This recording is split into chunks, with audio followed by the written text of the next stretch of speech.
Hello ladies and gentlemen, I'm Mr. Teagups, and welcome back to the mighty Oxford United challenging for the Premier League. Now before we start off the episode, I know you're all thinking it, oh my god, Mr. Teacups has uploaded 2 FIFA videos in 2 days. Holy shit, the apocalypse is gonna happen. But I want to finish this series, we're very close now. We're closing on second, we're quite a little bit away. It's looking like we might have to go through the playoffs right now, but we're so close to that Premier League, I can almost smell it. So before we start today, yesterday I said we're going to talk transfers because last episode I just chatted shit for like 8 minutes. And I want to chat shit again, so a lot of transfers have been made so far. Some that I'm not really too bothered about and I'm not going to talk about. Tottenham made 2 new signings, Vorm and Ben Davis. I was kind of surprised by Ben Davis, I think he looks decent, but we got like 2 left backs already. Danny Rose is alright. You know, Vertonghen can play left back and Zeki Friars. I don't know, do we really need another left back? He looks pretty consistent though. Last season Ben Davis did look really consistent. The thing with Danny Rose, he's very pacey and he likes to attack, but I don't think he's the greatest defender in the world, but we'll see how things goes. And Michael Vorm, I think that's a good signing because Hugo Lloris is a really, really great keeper. Some would say he's the best, one of the best in the world. I wouldn't say that he's a really good keeper and he's up there at the moment, but he needs some challenge for that, you know, first team spot. And I think signing Michael Vorm would be a good challenge for him. And Brad Friedel's going to be retiring soon. We've already lost Gomez. See, I liked Gomez. I thought Gomez was a really decent keeper.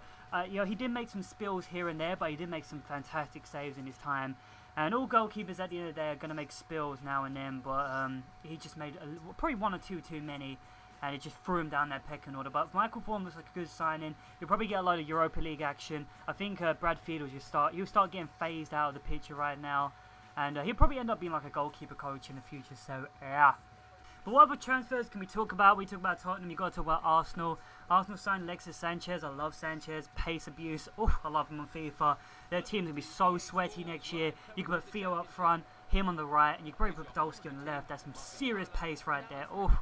I'm not looking forward to facing that team next year, but they made some good signings so far. And I think they signed Callum Chambers and they signed Debussy, but I was thinking, fuck me, they're signing a lot of right backs. I don't know, like Callum Chambers look alright, but I think he's probably getting one for the future.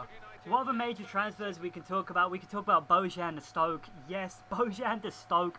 I was so surprised when I heard that because I like Bojan. You know, he's only like 23 years old right now. He's still very young. It feels like he's been around forever. He debuted for Barcelona when he was like 16. And he was one of those wonder kids. And he was a kid that he shone really young because he's got over 100 appearances for Barcelona already. He scored over 20-something goals for Barcelona. And people were saying, oh no, he's so shit, he's going Stoke now, but you're not a shit player if you get over 100 appearances for Barcelona. A couple years ago, he was feared. But, you know, the likes of Lionel Messi and other players coming through really started to push him out of the team. And when Messi started his prime and his form, it just threw Bojan out of the team. And he's really been unlucky the past couple of years. He went to AC Milan, Roma, and I think Ajax. Not the best loan spells, but he's always had something on the ball. He can dribble really well. I'm interested to see what he's going to do in the Premier League. You know, it's like Stoke signing a player like this. I want to know what Mark Hughes said to him. He's probably like, you know, if you score a goal, I'll suck your dick. He's like, hell yeah, boy. But I really don't know what is going on. You know, because usually Stoke, you associate them with hoofing the ball forward type of football. You know, they score one of the best goals of all time. You know, from the goal kick, they hoofed it. Peter Crouch chested it and just banged it in the back of the net against Man City. It was an absolutely amazing goal. But now that they've got the likes of Bojan, they've got a little bit of skill and a little bit of finesse on the wing. So I don't really know how they're going to incorporate him into the team, but it's going to be interesting. But it's probably going to turn down to run down the wing, cross it to Crouch and hope for the best. I think that's enough for transfers right now. Let's move on. So before we start the first game of the day, someone asked to see the squad report. This is it in the background. The team's looking decent. Carrera's rated 80 right now. Bruma's rated 81, I do believe. So the team is looking nice. I think my goalkeeper's rated 68, and my new Jonathan Tah, he's rated 69, kind of kinky. So my team is looking pretty beast right now. But some things that still annoy me, Neil just hasn't gone up. Over this season, I think he's only gone up by 1, whereas Bruma and Carrera just been shooting up. Luke Shaw is kind of stumped as well. Like, I've had some career modes where he's just gone up at lightning speed, but this one, he seems to be taking his sweet ass time. But my team, it's looking fine at the moment.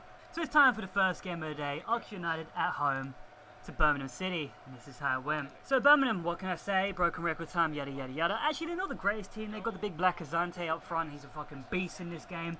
We did actually draw our first game against them earlier in the season, so this is going to be kind of difficult. And it was early on. It was a really slow start from the lads. It was a huge passing game. Not much was really going on until the 25th minute. Bruma has the ball, he plays a cheeky through ball to Neil and he just runs onto it, holds it up. I'm trying to play a lob through ball here and he just gets tackled and the ref goes penalty. I'm like, fine, give me that penalty right now, big boy. Bruma takes it, smashes it in the back of the net. It's 1-0. But as I said, this game was really difficult and it was really slow in the midfield. That was like our only shot of the first half. Nothing was going our way. Actually, I tell a lie, Carrera did have one opportunity.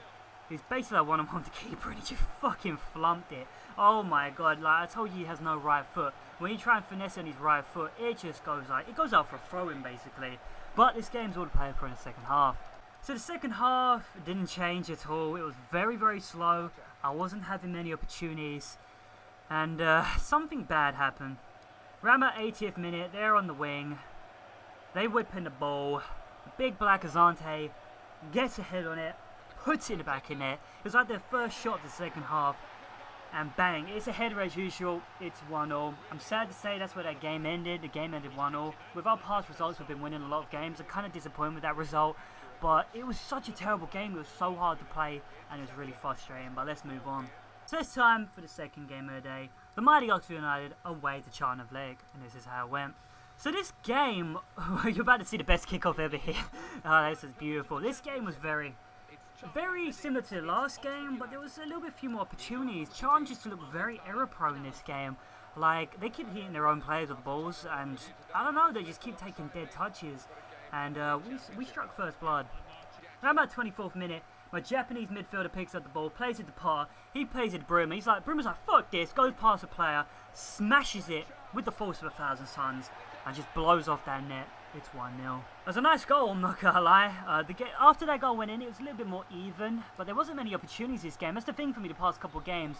We've been very, I don't know, clinical with our finishing, because we haven't had many opportunities, but we've been scoring them. And after that goal went in, we didn't have many opportunities. We saw it out to half time.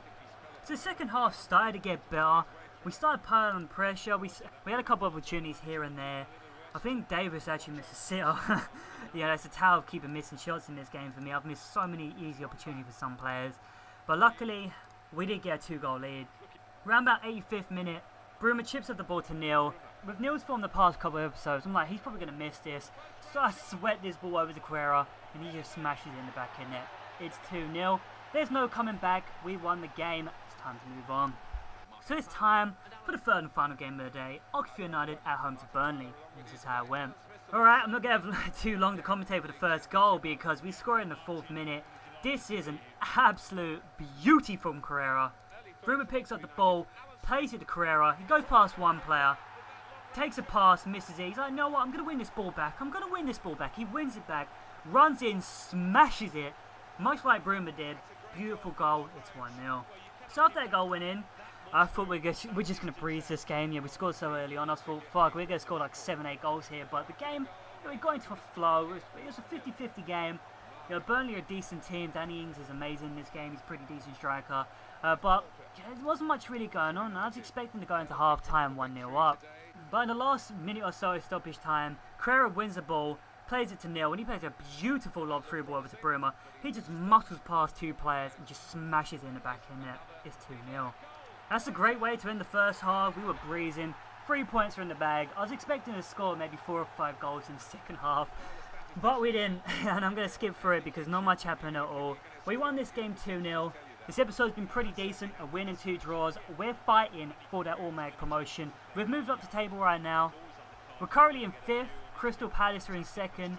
They have 73 points. We have 66. So we've got some vital points to make up if we want to get that automatic promotion place. I'm going to try and fight for it. We've not got too long now into the Premier League. So I hope you join me for the next episode. I've been Mr. Teacups. You're welcome to subscribe. See you next time.